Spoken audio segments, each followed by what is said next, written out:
Hello and welcome to SPMIS Academy. Today we'll analyze important newspaper articles of 17th March 2025. Please note you can download the PDF version of today's newspaper analysis by clicking the link given in the comment section. This is the list of the topics that we will be covering from today's newspaper. The first article is about many years. This topic is important from our syllabus GS paper 1 art and culture point of view. तो क्या होते हैं many years पहले ये समझते हैं और फिर आएंगे करंट कॉन्टेक्स्ट पे। देखिए इस तरीके के अपराइट यानी कि बिल्कुल सीधे खड़े हुए stones which are generally tapered मतलब ऊपर साइड में उनको थोड़ा सा नुकीला भी बनाया जाता है। इस तरीके के स्टैंडिंग स्टोन स्ट्रक्चर को कहा जाता है menhirs. These are man made structures. इनको स्कल्पटिंग करके बनाया जाता है और फिर प्लेस भी किया गया है इंसानों द्वारा ही। सो शॉर्ट में कहें तो menhirs are standing stones which are tapered on the top. इस तरीके के मेनियर स्ट्रक्चर जो हैं वो यूरोप में, अफ्रीका में और एशियन कंट्रीज लाइक इंडिया में काफ़ी सारे देखने को मिलते हैं। बट इनकी संख्या ज़्यादातर वेस्टर्न यूरोपियन कंट्रीज में है, जैसे कि ब्रिटेन में या आयरलैंड के अंदर। These menhirs most of them belong to prehistoric time. Prehistoric time मतलब वो वक्त ह्यूमन हिस्ट्री का जब तक राइटिंग एक्टिविटी शुरू नहीं हुई थी। तो राइटिंग वॉज नॉट इन्वेंटेड, यानी कि उस वक्त की जो भी डेवलपमेंट्स हुई हैं ह्यूमन हिस्ट्री में उसको लेकर के कोई भी हमारे पास रिटन एविडेंसेस नहीं है। उन सारे वक्त को कहा जाता है प्री हिस्टोरिक टाइम्स। और ये ज़्यादातर जो मेनियर्स आज के टाइम में यूरोप में, अफ्रीका या एशिया में पाए जाते हैं, they are of prehistoric time. In fact, the largest surviving menhirs is the Great Brocken Menhir in Brittany, France, which is about 20 meter tall. अगर इनकी एज की बात की जाए तो ये कई सारे मेनियर्स तो 7,000 6,000 साल पुराने हैं।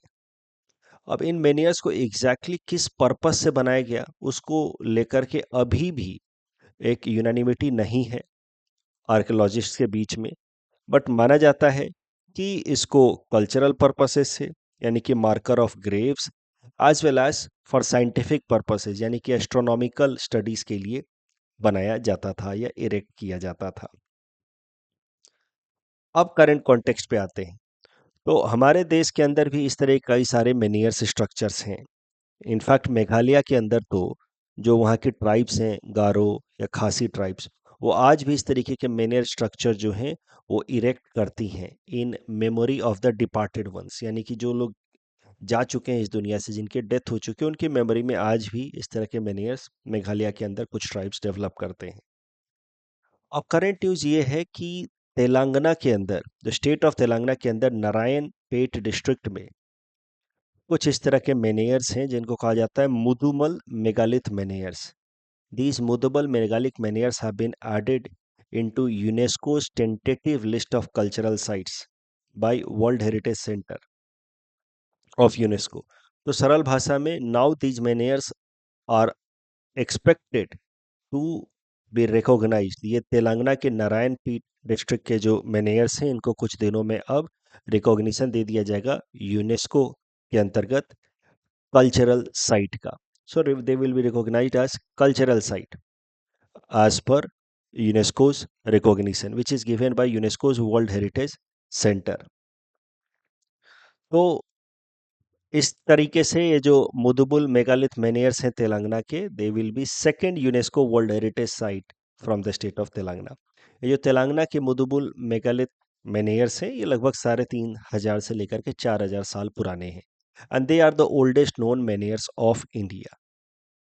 आखिर इन मेनियर्स को यूनेस्को रिकॉग्निशन क्यों दिया जा रहा है, इनका सिग्निफिकेंस क्या है, वाई? देखिए यूनेस्को जो है वो उन्हीं चीज़ों को रिकॉग्निशन देता है एज ए कल्चरल साइट जिनका सिग्निफिकेंस है, जिनको आने वाली जनरेशन्स को भी रिकॉग्नाइज करना चाहिए, जिनकी मदद से आने वाली जनरेशन जो है वो अर्ली ह्यूमंस के बारे में जान सके, उनके कल्चर के बारे में, उनके थिंकिंग के बारे में जान सके।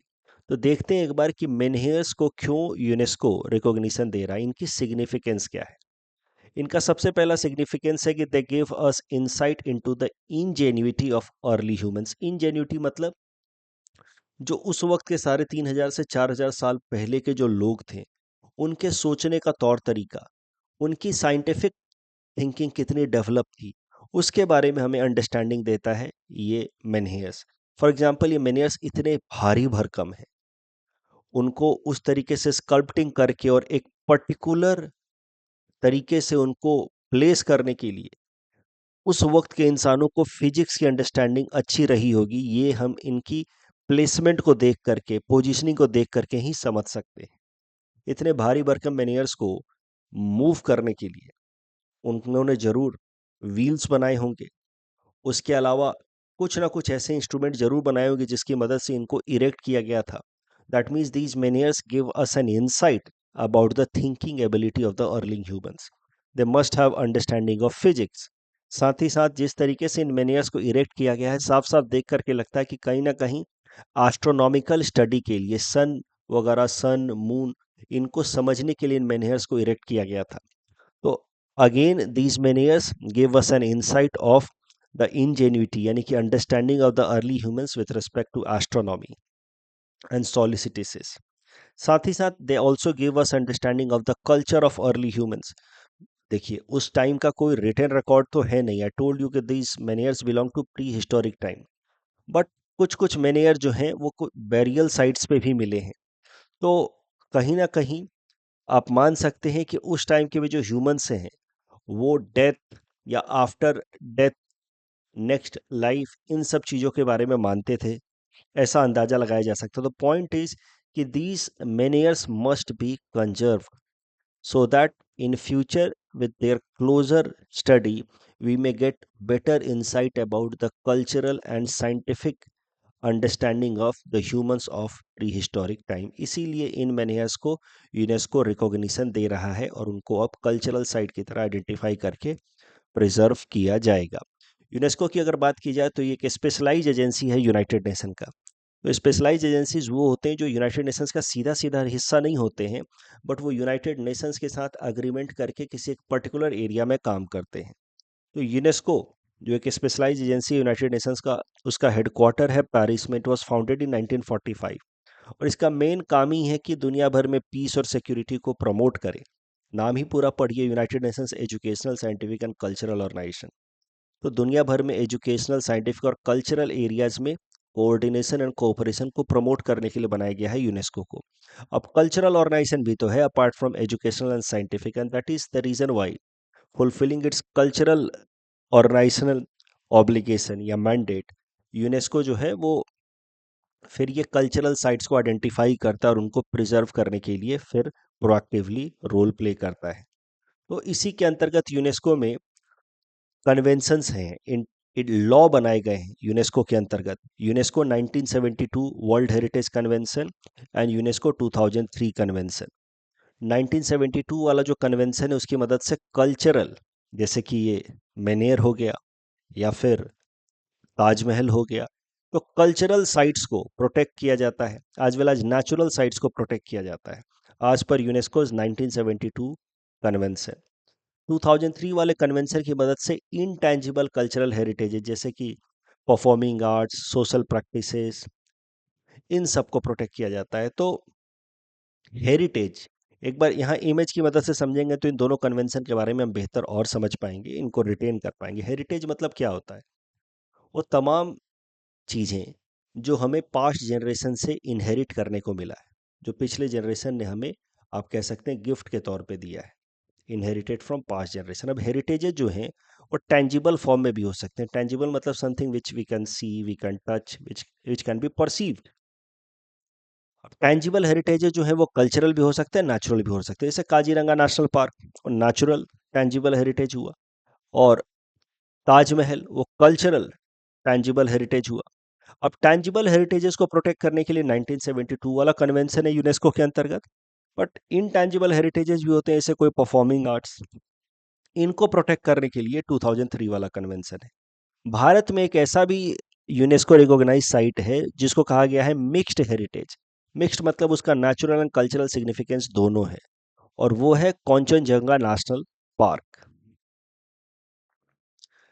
तो हमने पहले डिस्कस किया, आई जस्ट होप कि आपको बात समझ आई। पहले हमने मेनहिस के बारे में डिस्कस किया, मेनहिस क्या हैं, उनको क्यों कंजर्व कर रहा है यूनेस्को। फिर हमने ब्रीफली यूनेस्को के बारे में भी देख लिया कि यूनेस्को आखिर कंजर्वेशन करता क्यों है और किस किस तरीके के हेरिटेजेस को कंजर्व करता है। इस टॉपिक डिस्कशन के बेसिस पे प्रीलिम्स प्रैक्टिस क्वेश्चन है। Please attempt this question and submit the answer in the comment section. ऐसा मेंस में आपसे प्रश्न पूछा जा सकता है जीएस 1 में कि मेनहिर्स का सिग्निफिकेंस क्या है, specially with respect to Indian archaeological and cultural heritages. जो भी बातें मैंने डिस्कस की उसके बेसिस पे आराम से आंसर बनाया जा सकता है। 5 पॉइंट्स आप बना लीजिए। करंट कॉन्टेक्स्ट भी लिखिए, हाल फिलहाल में कहाँ पे प्रैक्टिस किया जाता है, खासी जयंती या ट्राइब्स वो लोग प्रैक्टिस करते हैं वो भी बताइए। यूनेस्को के tentative list of cultural sites में मुदुमुल मेगालिथ ऑफ मेनहिर्स को इंक्लूड किया गया है वो भी मेंशन कीजिए। तो इस तरीके से आपका 10 मार्कर आंसर आराम से कंप्लीट हो जाएगा। Next topic is about the five Eyes alliance. This topic is important for my syllabus GS paper 2 international relations point of view. क्या है फाइव आइज अलायंस या फाइव आइज इंटेलिजेंस अलायंस, वो समझते हैं। तो इस ग्रुपिंग की थोड़ी सी हिस्ट्री देखते हैं। देखिए, वर्ल्ड वॉर टू के दौरान 1943 में यूएस और यूके ने मिल करके एक सीक्रेट ट्रीटी साइन की जिसका नाम रखा गया BR-USA agreement. BR for Britain and USA, of course, representing America agreement. This agreement, BRUSA agreement आप कह सकते हैं, was for intelligence sharing between the intelligence agency of Britain and America. World War Two जब खत्म हुआ तो इस ब्रूसा agreement को फॉर्मलाइज कर दिया गया। वर्ल्ड वॉर टू के दौरान इसको सीक्रेट पैक्ट की तरह लाया गया था, बाद में इसको फॉर्मलाइज कर दिया गया, ऑफिशियल तरीके से इसको डिक्लेयर किया गया और इसका नाम रखा गया यूके यूएसए अग्रीमेंट। कुछ सालों के बाद इस यूके यूएसए अग्रीमेंट में 3 और कंट्रीज ने ज्वाइन किया, कनाडा, ऑस्ट्रेलिया और न्यूजीलैंड ने। इसके साथ ही ये जो अग्रीमेंट था between agreement for promoting cooperation between intelligence agencies of 2 country, now this agreement was further expanded and now it laid platform for cooperation between intelligence agencies of 5 countries: US, UK, Canada, Australia, New Zealand. तो Canada, Australia और New Zealand के इस pact में enter करने के बाद now this grouping was named as Five Eyes alliance या Five Eyes intelligence alliance. तो सरल भाषा में कहें तो आज के डेट में जो फाइव आइज अलायंस है, it is an intelligence alliance between the intelligence agencies of 5 countries: UK, US, Canada, Australia, New Zealand. देखिए, वर्ल्ड वॉर टू जैसे खत्म हुआ उसके बाद तो world inter into the phase of cold war. तो ये जो फाइव आइज अलायंस ग्रुप थी, इसका मेन जो गोल था during the Cold War, that was to keep track on USSR activities. USSR में क्या चल रहा है उन सारी चीजों पे नजर रखना, ये फाइव आइज अलायंस का काम था। और उन्होंने पूरी दुनिया को अलग अलग जोन में बांट दिया था कि इस पर्टिकुलर एरिया में ऑस्ट्रेलिया और उसकी इंटेलिजेंस एजेंसी ध्यान रखेगी, उस पर्टिकुलर एरिया में न्यूजीलैंड ध्यान रखेगा, लाइकवाइज, ताकि पूरे सोवियत एक्टिविटीज पे ध्यान रखा जाए अक्रॉस द वर्ल्ड। लेकिन जब world war I am so sorry cold war खत्म हुआ 1991 में, तो उसके बाद से धीरे धीरे इस फाइव आइज इंटेलिजेंस अलायंस का अप्रोच बदल गया, क्योंकि Cold War was over, there was no longer entity like USSR. So उसके बाद से Five Eyes intelligence alliance change its approach. Since then they have been focusing on promoting cyber and intelligence activity, उसमें coordination cooperation को promote करने में काम कर रहे हैं। साथ ही साथ they are mainly trying to pull down China. तो दे आर टारगेटिंग चाइना कि चाइना की टेक्नोलॉजिकल और इकोनॉमिक राइज को कर्व किया जा सके। This has been the main goal of Five Eyes intelligence alliance post Cold War. Five Eyes intelligence alliance पे ये भी एलिगेशंस लगते रहते हैं कि ये बहुत बार लीगल तरीके से काम करते हैं, many times they engage into illegal activities also. ये इलीगल तरीके से दुनिया के अलग अलग देशों से डेटा चुराते हैं। तो इनकी intelligence agencies they resort to illegal means also. ऐसे भी एलिगेशंस लगते रहे हैं over Five Eyes intelligence alliance agencies. Current context ये है, जो आर्टिकल आप देख रहे हैं ये लिखा है सी राजा मोहन साहब ने। इनके आर्टिकल जो है इंटरनेशनल रिलेशंस में काफ़ी इंपॉर्टेंट माने जाते हैं। तो भारत ने अभी हाल फिलहाल में दुनिया के अलग अलग जो इंपॉर्टेंट इंटेलिजेंस एजेंसीज हैं उनके चीफ्स को इनवाइट किया है। इस मीटिंग को हेड करेंगे अजीत डोवाल साहब, National Security Adviser of India. तो उसी दौरान उसी कॉन्टेक्स्ट में आर्टिकल आया है जिसमें सी राजामोहन साहब कहते हैं कि जो फाइव आइज अलायंस है इसमें अब काफी सारा इंटरनल टेंशन देखने को मिल रहा है, और उस इंटरनल टेंशन ये रिफ्ट के पीछे कारण है अमेरिका की policy under Donald Trump. Donald Trump has been unilaterally following a very aggressive stance, not just against countries like China जिसके साथ ट्रेडिशनली यूएस की हॉस्टिलिटी रही है, but also against its European allies.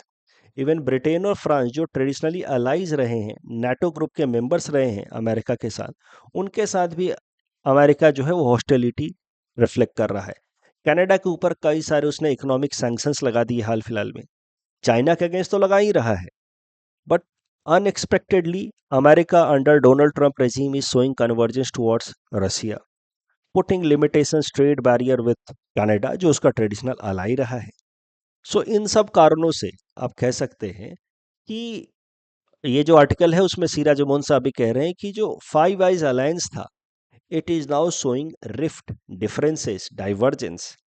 और चाइना को लेकर के इतना हार्श स्टैंड ले रहे हैं डोनाल्ड ट्रंप कि अब फाइव आइज अलायंस के जो भी पार्टनर्स हैं अमेरिका के, खासकर Australia and New Zealand, they are also now hesitating because they don't want to take directly anti China stand. लेकिन Donald Trump is pushing them to the verge, to pushing them to the extreme कि आप पूरी तरीके से anti China stand लें, जिसके लिए वो तैयार नहीं है. तो ये आर्टिकल बस इसी पे फोकस कर रहा है कि एक जो मजबूत प्लेटफॉर्म था, जो वर्ल्ड वॉर टू के दौरान ही बना था, जो दुनिया भर के इम्पॉर्टेंट कंट्रीज के इंटेलिजेंस एजेंसीज के लिए कॉमन प्लेटफॉर्म प्रोवाइड करता था, perhaps this platform is also breaking apart and this could be also an indicator of changing global order. इस डिस्कशन के बेसिस पे प्रीलिम्स प्रैक्टिस क्वेश्चन है. Please attempt this question and submit the answer in the comment section. The next topic is about Balochistan insurgency.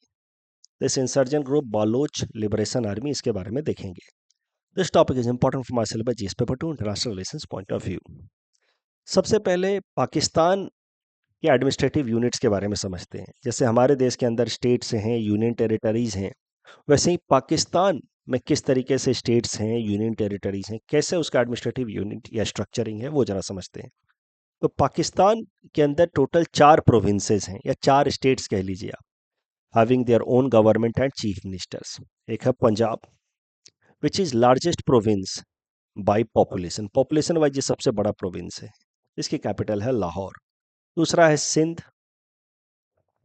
Sindh जो है वो, इसकी capital city है कराची. फिर है खाइबर पख्तूनख्वा, इसकी कैपिटल है पेशावर. और एक है Balochistan. Balochistan is largest by area with Quetta as its capital.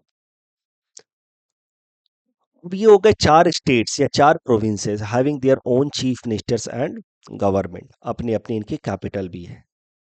उसके अलावा जैसे हमारे देश के अंदर यूनियन टेरिटरी है दिल्ली, वैसे उन्होंने अपना जो कैपिटल है इस्लामाबाद, पूरे पाकिस्तान का कैपिटल इस्लामाबाद, उसको उन्होंने capital territory, federal territory declare किया हुआ है. तो जैसे हमारे दिल्ली को हम लोग कहते हैं union territory, they call it federal territory Islamabad. उनका एक और फेडरल टेरिटरी हुआ करता था जिसका नाम था FATA province, federally administered tribal areas. But ये फाटा प्रोविंस को अब उन्होंने मर्ज कर दिया है इनटू खाइबर पख्तूनख्वा प्रोविंस. तो अब ये this FATA is no longer a federal territory, it is part of Khyber Pakhtunkhwa state या प्रोविंस. तो इस तरीके से आप कह सकते हैं कि पाकिस्तान के अंदर 4 स्टेट्स हैं और एक यूनियन टेरिटरी. ये वाला union territory Islamabad, capital of Pakistan Islamabad is a federal territory. उसके अलावा पाकिस्तान ने कुछ भारत का हिस्सा भी कैप्चर किया हुआ है कश्मीर रीजन में. ये वाला हिस्सा जो है Pakistan occupied Kashmir, which Pakistan has illegally acquired from India. तो अभी के लिए पाकिस्तान के कंट्रोल में है वो ये वाला एरिया, जिसको पाकिस्तान कहता है autonomous territories. These autonomous territories of course belongs to India, but they are currently held by Pakistan. It is known as Pakistan occupied Kashmir. Autonomous territories में 2 प्रोविंस बनाए हुए हैं या 2 रीजन बनाए हुए हैं पाकिस्तान ने. आजाद जम्मू एंड कश्मीर रीजन, ये एजे की, with capital Muzaffarabad. And Gilgit Baltistan region, ये ऊपर वाला एरिया विद कैपिटल गिलजिट। जब 2019 में भारत ने जम्मू कश्मीर की स्पेशल स्टेटस को रिवोक किया था, डी ऑपरेशनलाइज किया था, उसके बाद से Pakistan is also planning to, उस टाइम के जो प्रधानमंत्री थे पाकिस्तान के, इमरान खान, उन्होंने कहा था कि अब हम भी गिलजित बल्तिस्तान रीजन का आ, जो उसका स्टेचर है या उसका जो नेचर है as an administrative region of Pakistan, उसको बदलेंगे और अब गिलजित बल्तिस्तान को फुल फ्लेजेड हम पाकिस्तान का पांचवा प्रोविंस डिक्लेयर कर देंगे। जैसे भारत अपने फुट प्रिंट को स्ट्रॉन्ग कर रहा है इन कश्मीर, तो अब हम भी करेंगे कश्मीर के अंदर, ऐसा इमरान खान ने कहा था। और हम गिलजित बाल्टिस्तान को पाकिस्तान का पांचवा प्रोविंस डिक्लेयर कर देंगे। अभी इसको लेकर के 4-5 साल बीत गए, देर इज नो क्लैरिटी कि what Pakistan is up to. अभी तक ऑफिशियली गिलजित बाल्टिस्तान का जो स्टेटस है that is like an autonomous territory. तो आप कह सकते हैं कि पाकिस्तान के खुद की प्रोविंस हो गए चार, एक हो गया उनका फेडरल टेरिटरी जो है इस्लामाबाद। जम्मू कश्मीर में जो हिस्सा उन्होंने इलीगली अक्वायर किया हुआ है उसको वो लोग कहते हैं ऑटोनोमस टेरिटरी, और उसको उन्होंने दो पार्ट में डिवाइड किया हुआ है, गिलजित बल्तिस्तान एंड आज़ाद जम्मू एंड कश्मीर। अब ये जो एरिया है पाकिस्तान का, ये तो उनका हिस्सा है ही नहीं, इन्होंने इलीगली कैप्चर किया हुआ है, उसको वो लोग कहते हैं ऑटोनोमस टेरिटरीज। जो उनका हिस्सा है, चार उनके प्रोविंस हो गए, बलूचिस्तान, सिंध, पंजाब एंड खैबर पख्तूनख्वा, और यहाँ हो गया इस्लामाबाद। इसमें से भी ये जो प्रोविंस है पाकिस्तान का Balochistan, it is the most troubled region of Pakistan. यहाँ पे इंसर्जेंसी यानी कि armed resistance against the state के प्रॉब्लम्स खूब देखने को मिलते हैं। It is hot bed of insurgency in Pakistan. यहाँ पे पहले एक इंसर्जेंट ग्रुप हुआ करता था, Baloch liberation front. It has been now superseded by another liberation और अदर इंसर्जेंट ग्रुप जिसका नाम है बालोच लिबरेशन आर्मी। तो आज के डेट में जो सबसे प्रोएक्टिव यहाँ पे इंसर्जेंट ग्रुप है वो है बालोच लिबरेशन आर्मी, BLA। और वो जो है यहाँ पे पाकिस्तानी आर्मी या पुलिस एजेंसी या अदर सिक्योरिटी फोर्सेस के अगेंस्ट वायलेंस करते रहते हैं। तो एक तरीके से वहाँ पे इंसर्जेंसी के प्रॉब्लम्स हैं, और उसको मेनली लीड कर रहा है insurgent group BLA, Baloch liberation army. अब पाकिस्तान एलिगेशन लगाता रहता है मेनली दो देशों के ऊपर, भारत और ईरान के ऊपर, कि यही दोनों देश जो हैं वो बलूचिस्तान रीजन में इंसर्जेंसी को प्रमोट कर रहे हैं। सो होता है ना, उल्टा चोर कोतवाल को डांटे, ये मुहावरा है ना। एक तो वो इंसर्जेंसी प्रमोट करता है, टेररिज्म प्रमोट करता है जम्मू कश्मीर रीजन में, और उसको कवर अप करने के लिए जब उसके यहाँ पे खुद में इंटरनल ट्रबल्स देखने को मिलते हैं तो उसके लिए वो भारत को बदनाम करता है, put allegations against India. Apart from India, it also sometimes put allegations against Iran and Afghanistan. These countries are supporting Balochistan Liberation Army in order to weaken Pakistan internally. अब बलूचिस्तान की समस्या क्या है? Why Balochistan faces insurgency? Bharat के ऊपर allegation लगाना अलग बात है, बट जरा देखते हैं कि क्या सही कारण है बलूचिस्तान के अंदर डिसकंटेंटमेंट के और इंसर्जेंसी के पीछे। देखिए, Pakistan as a country was created in the name of religion, in the name of Islamic religion. लेकिन इस्लाम के अंदर भी तो कई सारी एथनिसिटीज हैं। जैसे हमारा देश भारत है, तो इसमें कई सारे एथनिसिटीज के लोग रहते हैं कि नहीं, कई सारी भाषा बोलने वाले, कई सारे अलग अलग कल्चर को फॉलो करने वाले, चाहे एक ही धर्म के हों, एक धर्म के अंदर भी तो कई सारे कल्चरल डिफरेंसेस हैं, डाइवर्सिटीज हैं।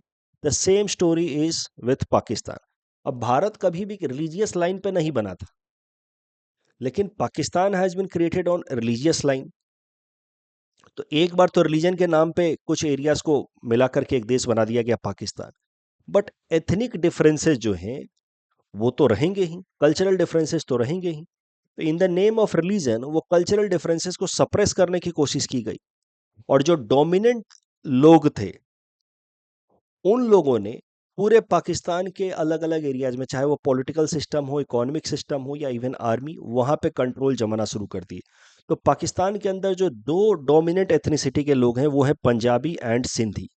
पंजाबी जो है वो पॉलिटिक्स में और administration as well as army में डोमिनेट करते हैं, सिंधी जो है वो बिजनेस और इकोनॉमी में डोमिनेट करते हैं। और बाकी सारे लोगों की इकोनॉमिक, पॉलिटिकल, एक as well as ethnic interest जो है, कल्चरल इंटरेस्ट जो है, वो सप्रेस होने लगी। तो देश बना रिलीजन के नाम पे। Within the religion also there were many ethnic diversity, and that ethnic diversity started leading to internal trouble, internal disturbances. और जो वहाँ पे डोमिनेंट एथनिसिटी वाले लोग थे, पंजाबी एंड सिंधी, उन्होंने बाकी एथनिसिटी वाले लोगों को सप्रेस करना शुरू किया। पश्तून्स, बालोची, इन सबको सप्रेस करना शुरू किया। खासकर उस टाइम में तो ईस्ट पाकिस्तान भी था ना, जो आज का बांग्लादेश है। ईस्ट पाकिस्तान में जो एथनिसिटी वाले लोग थे वो बंगाली थे, उनका लैंग्वेज भी अलग था, उनको भी सप्रेस किया जाता था। तो वहां पे भी इंसर्जेंसी देखने को मिला। Ultimately that insurgency led to mass struggle leading to creation of a separate country Bangladesh. वैसा ही कुछ आप समझिए कि बांग्लादेश बनने से पहले जो स्थिति थी ईस्ट पाकिस्तान में, वैसी ही स्थिति अभी बालोचिस्तान रीजन में, जहां पे बालोच इंसर्जेंट जो हैं, led by a group Balochistan liberation army, continuously engages into armed struggle against Pakistan. And the reason is dominance of Pakistan based Punjabi and Sindhi ethnicity people over others. उनके economic, cultural, political, social interest को suppress किया जाता है। अब अगर natural resource wise देखा जाए तो Balochistan is most rich region. वहाँ पर नेचुरल गैस और ऑयल बहुत मिलता है, येट वहाँ पे इकोनॉमिक डेवलपमेंट नहीं होता, क्योंकि वहाँ पे रिसोर्सेज को एक्सट्रैक्ट कर करके बाकी जगहों पे यूज किया जाता है, और इस रीजन का इकोनॉमिक डेवलपमेंट को पूरी तरीके से नेग्लेक्ट किया जाता है। That is why there is a sense of frustration या discontentment amongst the youth of Balochistan. इसको कभी कभार कहा जाता है द प्रॉब्लम ऑफ प्लेंटी। जिस एरियाज में रिसोर्सेज सबसे ज्यादा मिलते हैं, कभी कभार वही एरिया सबसे ज्यादा बैकवर्ड भी हो जाता है। कैसे कई सारे ट्राइबल एरियाज होते हैं जंगलों में, जंगलों में ट्राइबल्स भी मिलेंगे और वहीं पे सबसे ज़्यादा नेचुरल रिसोर्सेज भी हैं, और बहुत बार वो एरिया काफ़ी ज़्यादा बैकवर्ड भी हो जाता है क्योंकि वो नेचुरल रिसोर्स रिच है, येट देयर आर ट्राइबल्स। इसको कई बार कहा जाता है problem of plenty. Resources are there, plentiful resources are there, yet economic development is not happening because economic resources are being exploited and taken away by the dominant communities from other parts of the country. So Balochistan is facing the problem of plenty. Despite being rich in natural gas and oil, it is economically backward. Economic political rights of Baloch are being neglected, और यही कारण है कि बालोच जो है वो armed struggle पे उतर रहे हैं, इंसर्जेंसी कर रहे हैं। और पाकिस्तान भारत को ब्लेम करता रहता है, ईरान को ब्लेम करता रहता है, बट खुद के इंटरनल डिफरेंसेस को वो रिजॉल्व नहीं करता है। अब Pakistan has joined China backed belt and road initiative का एक प्रोजेक्ट है जिसका नाम है China Pakistan economic corridor. China Pakistan economic corridor के अंतर्गत roadways, railways and gas pipeline बिछाया जा रहा है from the Kashgar region of China to the Gwadar port of Pakistan, and Gwadar port of Pakistan is in Balochistan region. अब बालोची लोग जो हैं ये चाइना पाकिस्तान इकोनॉमिक कॉरिडोर, जिसका नोडल पॉइंट है ग्वादार पोर्ट, इस पूरे प्रोजेक्ट को वो ऐसे देखते हैं कि इनको डेवलप ही किया जा रहा है in order to take away the resources of Balochistan. इस प्रोजेक्ट के अंतर्गत जो भी कॉन्ट्रैक्ट्स मिलते हैं या एम्प्लॉयमेंट अपॉर्चुनिटीज़ भी मिलते हैं, वो बलूचिस्तान के लोकल यूथ को नहीं मिलते। रिसोर्सेज जो हैं इन पाइपलाइन, रोडवेज या रेलवे लाइन की मदद से बलूचिस्तान रीजन का दूसरे हिस्सों में ले जाया जाता है और बलूचिस्तान को उसका फ़ायदा नहीं होता। तो यही कारण है कि जो चाइना पाकिस्तान इकोनॉमिक कॉरिडोर के अंतर्गत जो भी डेवलपमेंटल इंफ्रास्ट्रक्चर प्रोजेक्ट्स लाए जा रहे हैं, चाहे रोड, रेलवे लाइन, पाइपलाइन, उन डेवलपमेंटल प्रोजेक्ट्स पे अक्सर अटैक करते रहते हैं Balochistani insurgency led by the group Balochistan liberation army. तो यू कैन से कि Balochistan liberation army considers China's investment under China Pakistan economic corridor as an exploitation measures for Baloch resources, and that is why they are specifically against these infrastructural projects. अब time to time Balochistani insurgent जो हैं वो कहीं कहीं पे terror attacks, insurgent attacks करते ही रहते हैं। उसी में एक करंट डेवलपमेंट हुआ है हाल फिलहाल में कि एक ट्रेन जा रही थी क्वेटा से, जो बलूचिस्तान का अपना कैपिटल है, वहाँ से कहीं और पेशावर तक जा रही थी शायद से।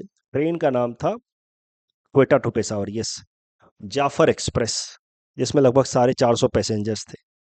ये बलूचिस्तान लिबरेशन आर्मी वालों ने क्या किया कि बीच में कहीं पे जहाँ पे काफ़ी माउंटेनस एरिया था, डेजर्टेड एरिया, मतलब सेक्लूडेड एरिया था, वहाँ पे उन्होंने रेलवे ट्रैक को एक्सप्लोड कर दिया विथ एक्सप्लोसिव्स और ट्रेन को हाईजैक कर लिया। 450 से भी ज़्यादा पैसेंजर्स तो उसको हाईजैक कर लिया। इनका डिमांड था कि बलूच जो पॉलिटिकल प्रिजनर्स हैं उनको रिलीज करे पाकिस्तान, तभी जाकर के वो ट्रेन को छोड़ेंगे। अब ये जो क्राइसिस सिचुएशन है लगभग 2 दिनों तक चली। लगभग 30-40 लोगों की डेथ भी हुई because these Balochistan insurgents executed also some of the passengers. Ultimately खबर ये आ रही है कि पाकिस्तानी मिलिट्री ने और रेस्क्यू ऑपरेशन को सक्सेसफुली कंडक्ट कर दिया है और होस्टेजेस को फ्री करा लिया, but some hostages have died also, that news is also coming up. अब पाकिस्तान भारत को अक्यूज कर रहा है, अफगानिस्तान को अक्यूज कर रहा है without giving any concrete evidence.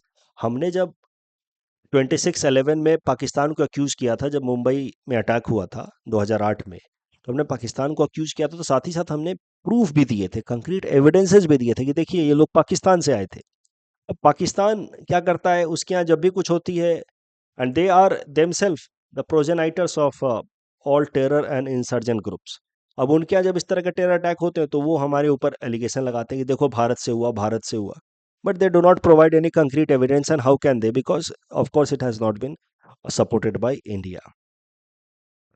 इस टॉपिक डिस्कशन के बेसिस पे प्रीलिम्स प्रैक्टिस क्वेश्चन है, please attempt this question and submit the answer in the comment section. The next article is about CAR T cell therapy. This topic is important from our syllabus GS paper 3 science and technology point of view. Current news में आने से पहले थोड़ा सा blood के बारे में समझ लेते हैं। हमारे ब्लड के अंदर 3 तरह के सेल्स होते हैं mainly. Red blood cells, RBC, जिसको हम लोग कहते हैं erythrocytes also. This RBC is the reason और basis for exchange of oxygen and carbon dioxide between our cells and outer atmosphere. तो बाहर से एटमोसफेयर से हम थ्रू आवर लंग्स पहले एयर को इनहेल करते हैं, उस एयर से ऑक्सीजन को सेपरेट करता है हमारे ब्लड के अंदर ये आरबीसी, और वो फिर आरबीसी उस ऑक्सीजन को लेकर के जाता है बॉडी सेल्स के पास। बॉडी सेल्स उस ऑक्सीजन को एब्जॉर्ब करते हैं फॉर ऑक्सीडेशन प्रोसेस है, जिससे वो फूड को ऑक्सीडाइज करके एनर्जी रिलीज करते हैं, और उस प्रोसेस में CO2 जो रिलीज होता है, उस CO2 को वापस से ये आरबीसी हमारे लंग्स तक ले आता है, जिसको हम लोग एक्सेल करके अपने बॉडी से बाहर निकाल देते हैं। तो this is the function of RBC. It helps in oxygen and CO2 exchange between our body cells and outer atmosphere. फिर होते हैं प्लेटलेट्स, थ्रोम्बोसाइट्स भी कहते हैं इनको। They help in blood clotting in case of some injury. फिर होते हैं white blood cells known as leukocytes. अब white blood cell overall helps us in fighting infections, outer infections. कोई भी पैथोजन अगर हमारे बॉडी के अंदर इंटर कर जाता है तो उसके अगेंस्ट व्हाइट ब्लड सेल हमें प्रोटेक्ट करता है। व्हाइट ब्लड सेल के अंदर भी अलग अलग सब कंपोनेंट्स होते हैं, उसमें से एक होता है lymphocyte. Lymphocyte is one of the main fundamental component of our immune system which protects us against pathogens। External जो माइक्रोब्स हैं जैसे वायरस या बैक्टीरिया मेनली, उनके अगेंस्ट हमें लिम्फोसाइट प्रोटेक्ट करता है। तो व्हाइट ब्लड सेल के अंदर भी अलग अलग सब कंपोनेंट्स हैं, उसमें से है लिम्फोसाइट्स विच हेल्प्स अस और protects us against external pathogens. Lymphocytes के अंदर 2 तरह के सेल्स होते हैं, B cells and T cells. I hope अभी तक आपको बात समझ आ रही है। तो ब्लड के अंदर भी 3 मुख्य तरह के सेल्स हैं, आरबीसी, प्लेटलेट्स एंड या वो डब्ल्यूबीसी। डब्ल्यूबीसी के अंदर lymphocytes, lymphocytes are of 2 types, B cell and T cell. ये एक बात हो गई। अब दूसरी बात समझते हैं रिगार्डिंग कैंसर ट्रीटमेंट। तो कैंसर ट्रीटमेंट के पहले थोड़ा समझिए कैंसर क्या चीज़ होती है। कैंसर का मतलब हमारे बॉडी के अंदर खुद का कोई सेल ऐसा हो जाए जिसको हम लोग कहते हैं मलिग्नेंट सेल, जो आसपास के बाकी हेल्दी सेल्स को भी डिस्ट्रॉय करने लगे, तो हम लोग कहते हैं कि इंसान कैंसर से इन्फ्लिक्टेड हो गया है। तो कैंसर का इलाज, जो सबसे पहले इलाज शुरू हुआ जिस तरीके से, वो था सर्जरी। कि जिस एरिया में कैंसरस सेल्स हो गए हैं उनको उनको कट करके सेपरेट कर दिया जाए, निकाल दिया जाए बॉडी से।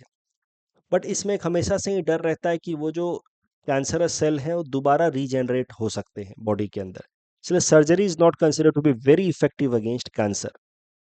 तो सर्जरी अगर की भी जाए तो सिर्फ सर्जरी से काम नहीं चलता, सर्जरी के अलावा फिर करना पड़ता है कई बार रेडियोथेरेपी, मतलब कुछ ऐसे radiations, high energy charge particles का एक्सपोजर दिया जाता है पेशेंट को, जिससे उसके कैंसरस सेल जो है वो पूरी तरीके से डिस्ट्रॉय हो जाए, दोबारा रीजनरेट ना हो। इसको कहा जाता है रेडियोथेरेपी। फिर होते हैं इम्यूनोथेरेपी। इम्यूनोथेरेपी में कुछ ऐसी मेडिसिन दी जाती है जिसके कारण पेशेंट का अपना खुद का इम्यून सिस्टम इतना एक्टिव हो जाए कि वो फिर आगे इस तरह के कैंसरस सेल को रीजनरेट ना होने दे।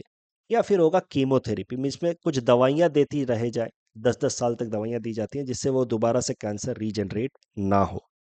तो सर्जरी एक तरीका है, बट सिर्फ सर्जरी से काम होगा नहीं। सर्जरी के अलावा रेडियोथेरेपी, इम्यूनोथेरेपी एंड केमोथेरेपी ये सब भी देना होता है। बट ये तमाम तरीके जो हैं अभी भी बहुत इफेक्टिव नहीं हैं।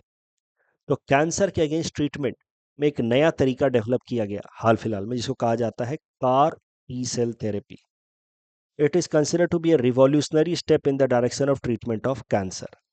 अभी कार टी सेल थेरेपी में ये जो टी सेल है, लिम्फोसाइट वाला, इसको बॉडी से निकाला जाता है और इसको ऐसे रिस्ट्रक्चर किया जाता है कि ये टी सेल जो है वो एक तरीके से सुपर चार्ज सेल्स बन जाए। सुपर चार्ज सेल्स मींस वो इतना एक्टिव हो जाए कि वो बॉडी के अंदर किसी भी कैंसरस सेल से खुद ही फाइट कर पाए। So that is the CAR T cell therapy which has been recently developed. मतलब पिछले 1-1.5 साल में इसका डेवलपमेंट हुआ, जिसमें बॉडी के टी सेल्स को निकाला जाता है, लिम्फोसाइट से टी सेल्स जो होते हैं उसको निकाला जाता है, और निकालने के बाद उसको बदला जाता है, कुछ उसमें चेंजेस किए जाते हैं इन द लैब, जिससे वो टी सेल जो है वो सुपर चार्ज सेल्स बन जाता है। इसको हम लोग कहते हैं CAR T sales. Car T sales, और वापस से इस कार टी सेल्स को बॉडी के अंदर इंसर्ट कर दिया जाता है। बॉडी से निकाला गया टी सेल को रिस्ट्रक्चर किया गया। यू सी, बॉडी से टी सेल को निकाला गया, make CAR T cell in the lab. CAR stands for chimeric antigen receptor. फिर उन कार टी सेल्स की संख्या बढ़ाई गई और वापस से पेशेंट के अंदर डाल दिया गया। अब ये जो सुपर चार्ज टी सेल्स हैं, जिनको कहा जाता है CAR T cells, they act as a potent fighters, powerful fighters against cancer, specially against blood cancers like leukaemia and lymphomas. अब ये नया ट्रीटमेंट का तरीका है। CAR T cell therapy is a very new one as compare to these existing traditional methods of treatment. अब CAR T cell का हाल फिलहाल में जितने भी क्लिनिकल ट्रायल्स हुए हैं, उसके बेसिस पे जो उसका आउटकम है, उसका एक रिपोर्ट पब्लिश किया। एक मेडिकल जर्नल है इंटरनेशनल लेवल पे जो काफ़ी रेप्यूटेड है, द लैंसेट, उसने रिपोर्ट पब्लिश किया। उसने कहा कि कार टी सेल थेरेपी में 73% रेस्पॉन्स रेट देखने को मिला है against some types of blood cancer. Response rate means कि वो तमाम केसेस जहाँ पे कैंसर या तो हॉल्ट हो गया, नहीं तो रिड्यूस हो गया। तो ये तो अच्छी बात है कि 73% रेस्पॉन्स रेट मिला है कार टी सेल थेरेपी में। बट कुछ एरियाज ऑफ कंसर्न भी हैं। CAR T cell therapy treatment के बाद पेशेंट्स के अंदर दूसरे तरीके की कॉम्प्लिकेशंस भी देखने को मिल रही हैं। Cancer has halted or reduced in 73% cases, but other kinds of complications are being seen.